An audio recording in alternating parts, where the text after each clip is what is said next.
Welcome to the InfoSec Insider podcast, brought to you by URM, the UK's leading information and cybersecurity specialists. Hi, my name's Annie and I'm here today with George Ryan, who's one of our consultants at URM. Welcome to another episode of InfoSec Insider, Talk Cyber. So today, George and I are going to be looking at the Defence Cyber Certification, or DCC.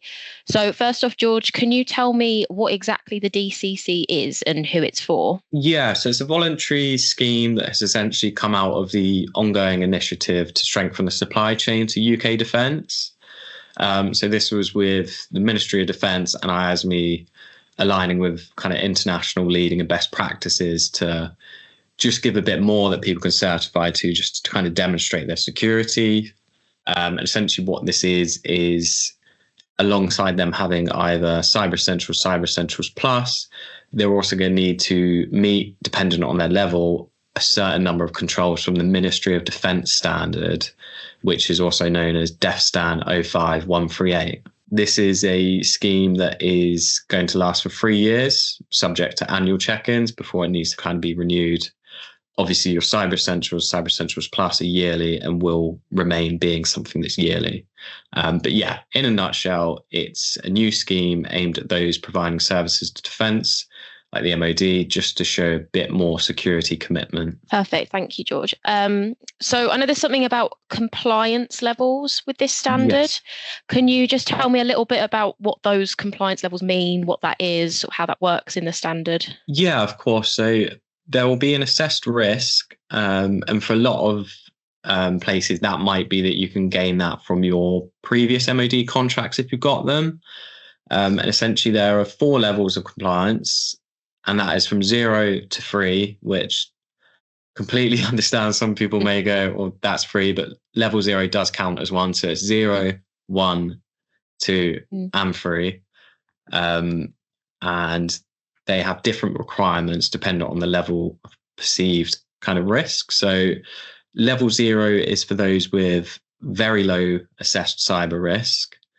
All they need to do is comply with 3 basic controls from Ministry of Defence standard, in addition to Cyber Essentials. Level 1 is where there is perceived low to moderate risk, and this would require compliance with 101 basic controls and Cyber Essentials. Level 2 is high assessed cyber risk, and that's going to be 139 controls. Again, these are all from the standard, in addition to Cyber Essentials Plus. And then we have our highest level, which is level 3, and that's aimed at the organizations with the highest level of assessed cyber risk.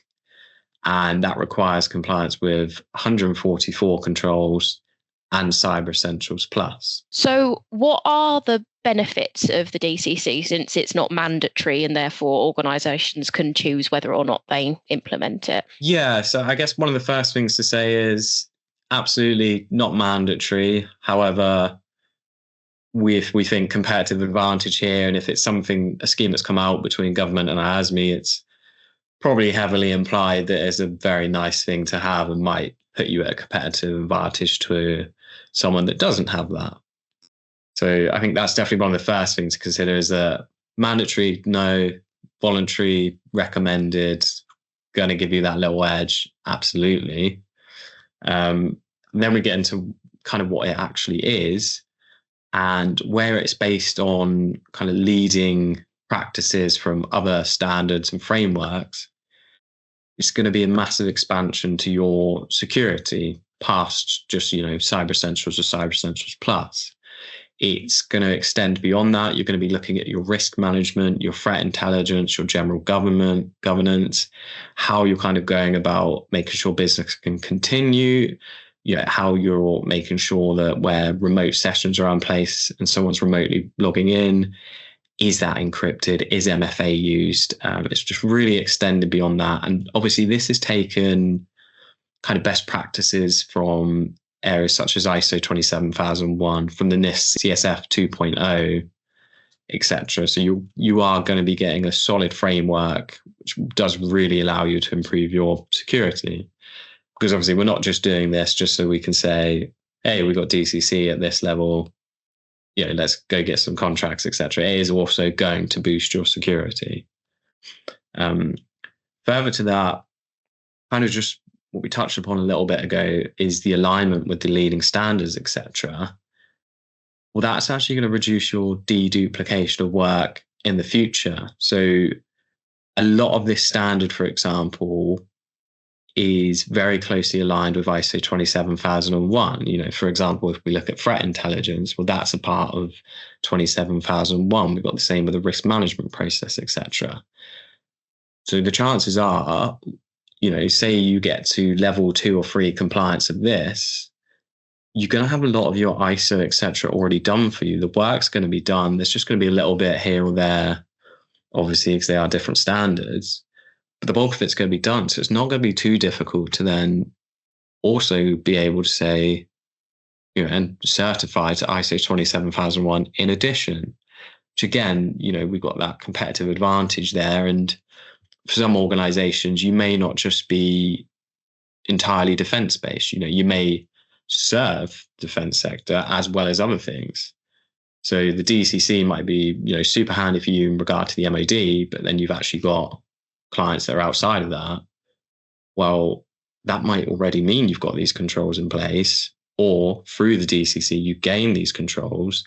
You can then use that and actually, have most of your ISO done. So then you're benefiting from both sectors and you're not having to do a completely new set of controls, etc. You're using what you've got whilst actually improving your security. Yeah, absolutely. And, since there's so many benefits to it, I'm sure a lot of the people listening will want to go ahead and go for this. So can you sort of walk us through roughly what the first steps would be to achieve the certification? Yeah, so I think first things first is you want to know what level you're going to be aiming for.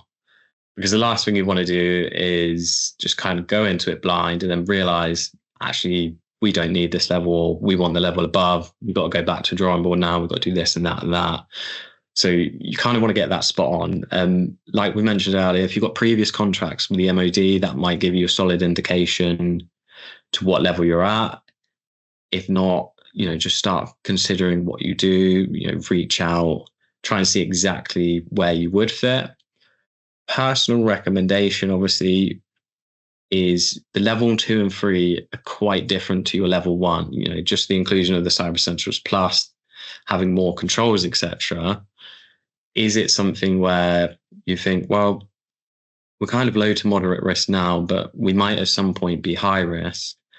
Do we just go for that now? Do we go for the highest possible, and then we can just focus on maintaining that rather than, getting this level 1 and then going, okay, we need to do level 2, because each of the levels do build upon the previous level.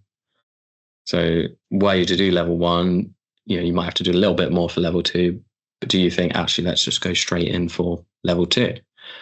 So with that aside, once you've kind of realized where you want to be aiming for your compliance, the next thing to do would be to get your CE or CE plus, depending on what is required. So level 2 and 3, you're going to need CE plus. Level 0 and 1, you're just going to need CE. CE being Cyber Essentials.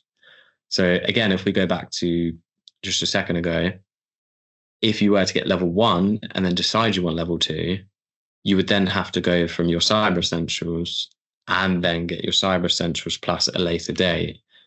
Whereas if you decide straight away for level 2, you can do it in kind of one clean go. You get your Cyber Essentials and then straight away you go for Plus.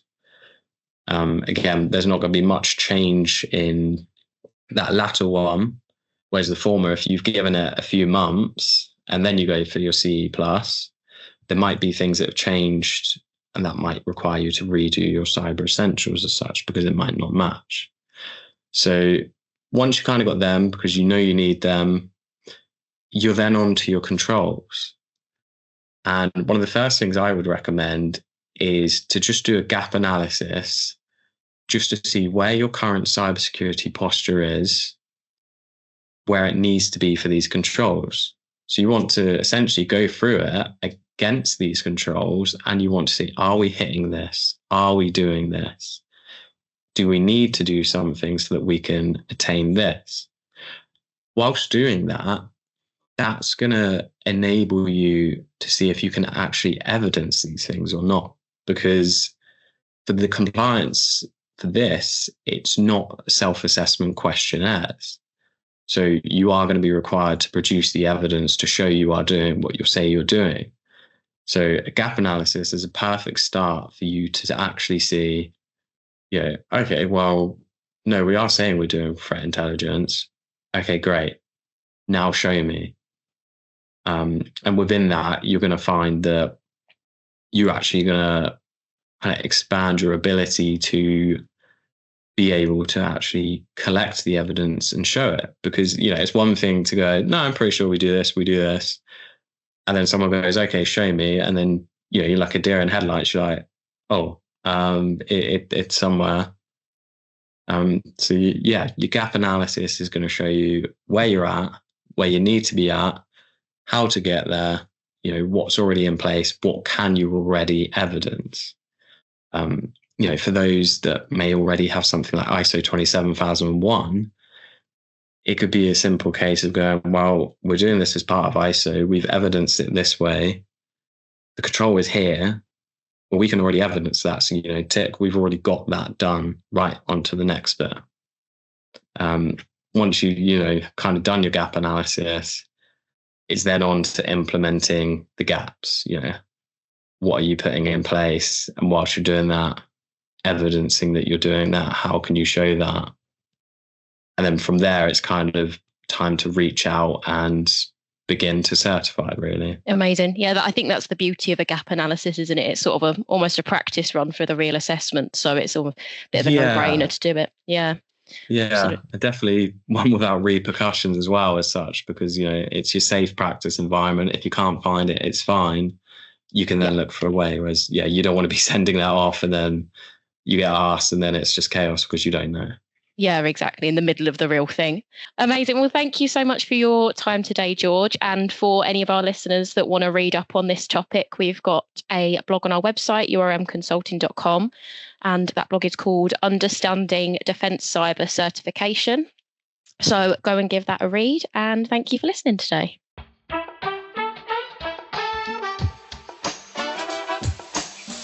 If you've enjoyed this podcast, we would really appreciate it if you could spare a moment to leave a rating or review at ratethispodcast.com/InfoSec Insider. To listen to more episodes, you can find us on Spotify, Apple Podcasts, YouTube, and Podbean. Thank you for listening to URM's InfoSec Insider podcast. For more information, visit our website at urmconsulting.com.